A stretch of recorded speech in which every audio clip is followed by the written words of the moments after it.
Taste the Daily. Bahujan Samaj கட்சியின் முன்னாள் மாநில தலைவர் ஆம்ஸ்ட்ராங் படுகொலை வழக்கில் தலைமறைவாக உள்ள சம்போ செந்திலின் தூண்டுதலின் பேரில் தனது மகன் பாலாஜியை காவல்துறையினர் சுட்டுக் கொன்றுவிட்டதாக அவரது தாயார் குற்றம் சாட்டியுள்ளார்.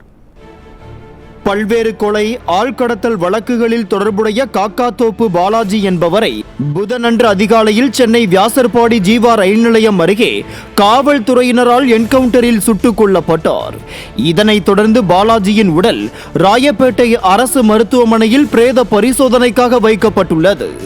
இந்த நிலையில் ராயப்பேட்டை அரசு மருத்துவமனை பிணவரைக்கு வந்த பாலாஜியின் தாயார் கண்மணி செய்தியாளர்களுக்கு பேட்டி அளிக்கையில், கடந்த 10 ஆண்டுகளாக தன் மகன் எவ்வித குற்ற சம்பவங்களிலும் ஈடுபடாமல் இருந்து வந்த நிலையில் காவல்துறையினர் வேண்டுமென்றே பணத்திற்காக தன் மகனை சுட்டுக் கொன்று விட்டதாக கண்ணீர் மல்க தெரிவித்தார். வர முடியல, பாம்பு அடிச்சார் இல்லைங்களா, பாலாஜி அடிக்கணும்னு அடிச்சான், அதுலேயும் பாலாஜி தப்பிச்சிட்டான்.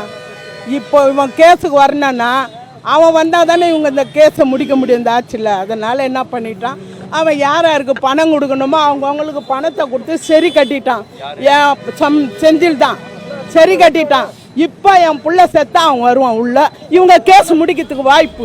ஆம்ஸ்ட்ராங் படுகொலை வழக்கில் தேடப்படும் முக்கிய குற்றவாளிகளில் ஒருவரான சம்போ செந்திலை பிடிக்க முடியாமல் காவல்துறையினர் திணறி வருவதாகவும், அவரது மனைவியை கூட காவல்துறையினர் விசாரிக்காமல் இருப்பதாகவும் பாலாஜியின் தாயார் குற்றம் சாட்டினார். மேலும் தனது மகன் பாலாஜியின் நண்பர்கள் 6 பேரை சம்போ செந்தில் திட்டமிட்டு கொலை செய்து விட்டதாகவும், தனது மகனை அவரால் கொல்ல முடியாத காரணத்தினால் காவல்துறையினரின் துணையோடு தனது மகனை சுட்டுக் கொன்று விட்டதாக பாலாஜியின் தாயார் கண்மணி கண்ணீர் மல்க தெரிவித்துள்ளார். அவர் வருவார் பாருங்க, ஏன்னா இந்த ஆட்சியில் இந்த கேஸ் இந்த மாதிரி பண்ண முடியல. அவனை ஒழிச்சு வச்சுட்டு எதுவும் பண்ண முடியல. இப்போ அவன் இல்லாத நம்மளுக்கு அசிங்கமாயிடுமேன்னு இதுதான் என்ன பண்ணல, என்ன என்கவுண்டர் பண்ண விட நான் போறேன். அவன் தான், அவனால தான் இன்னைக்கு என் புள்ள செத்தான். கோர்ட்டுக்கு வந்தவொடனே பாம்பு அடிச்சானோ சார் சேனாம்பேட்டை சிக்னலில். அப்போ என் குழந்தை சாவணும்னு சாவலை, இவன் பண்ணதுக்கு தான் இவன் செத்துறான் சார். அவன் என் பாலாஜிக்கு விரோதமாகி 5-6 கொலை பண்ணிக்கிறான் சார். பாலாஜி கூட ஃப்ரெண்டு எல்லாரும் கொலை பண்ணிட்டான். ஆளை வச்சு 6-7 பேரை பண்ணிட்டான். வேலூரில் பதியப்பட்ட வழக்கு தொடர்பாக தினமும் நீதிமன்றம் சென்று கையொப்பமிட்டு வந்த தனது மகனை என்கவுண்டர் செய்வதற்கு எந்த முகாந்திரமும் இல்லாத சூழலில் திட்டமிட்டு சதி செய்து சுட்டுக் கொன்று விட்டதாக அவர் வேதனையோடு குற்றம் சாட்டினார்.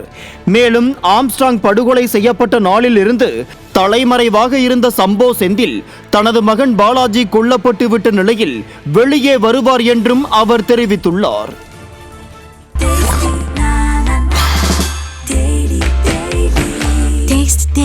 Taste the Daily.